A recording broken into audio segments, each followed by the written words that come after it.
guys, mapagpalang morning. Meron na naman po tayong blessing galing po sa ating isang vlogger, YouTuber, at ang aking mabait na sisikoy, na si Sisikoy Samilin. Salamat sa iyo, Sisikoy Samilin. Akala ko postiso na ni Ate Ilongga. Sabi ko, laki naman postiso niyan. So, ayan guys, nagpadala si Sisikoy Samilin. Tada! Binuksan ko na kasi para hindi makita yung address. Yan! Merong cupcake si Colette. Ang kanyang favorite assorted one. So, ayan, nakapasok na si Colette. Hindi ko nakuha kasi kaagad eh. Ngayon ko lang. Yan! Tapos, ang dami kong paper towel. Thank you, Sisikoy Samilin, ha? Gusto ko yan, paper towel. Ang lucky me ni Colette. Gusto niya yan maanghang. Yan. Ang dami yan sa loob. At ang favorite ko, ang sardinas.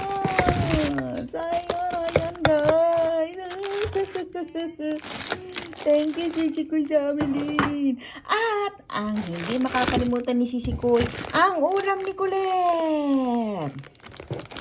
Ang kanyang jufran. Gustong-gusto niya yan. Tapos, pagluluto ako spaghetti, yan, inilalagay ko din yan sa spaghetti niya. Yan. O, diba? Ang dami ko. Noodles. Naku! Diyos ko, naku. Gusta na naman kami. Ayan, may baon na kami. Pag kami pumunta sa baon kami. Ayan. Sisikoy, meron ka pang pa-premyo? Yan. Tapos, akala ko talaga postizo no nakita ko. Tapos meron pa ito.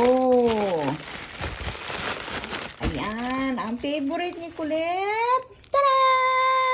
Tender, juicy Martin hot dogs. Yeah, ayan. Thank you so much, Sisikoy. I love you. Salamat sa iyong mga palaging pagpapadala kay Colette. Yung mga sapatos, kung ano-ano. Salamat. I love you. Maraming salamat.